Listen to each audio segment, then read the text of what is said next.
explain this decision, Robert? Why did Marcus Agius feel he had to go?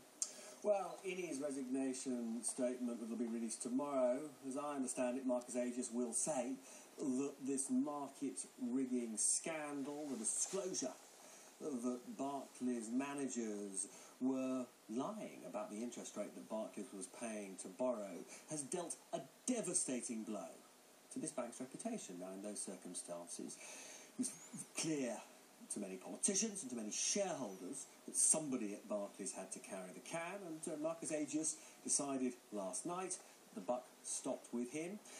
The board had already decided that they wanted Bob Diamond to stay, and so in those circumstances, as I say, Marcus Agius felt there was no alternative but for him to quit.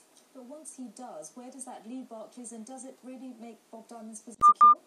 Well, Bob Diamond, the chief executive, will be appearing in front of MPs on Wednesday.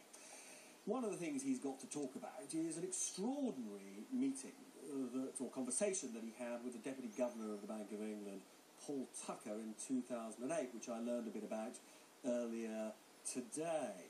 Now, in that conversation, they talked about the damage to Barclays' public reputation at the time of the credit crunch from the perception that it was actually having to pay quite a high interest rate to borrow.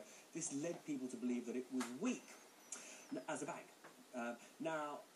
For some reason or other, we're not quite clear why, Barclays managers took away from that conversation a belief that somehow the Bank of England had instructed them to lie about the interest rates they were paying. Now, the regulators say, actually, the Bank of England did not issue that instruction, but Bob Diamond will undoubtedly be asked by MPs what it was he took away from that conversation with the Deputy Governor of the Bank of England, and indeed there will also be questions about his own involvement and knowledge of Barclays lying about these interest rates. Robert, thanks very much indeed.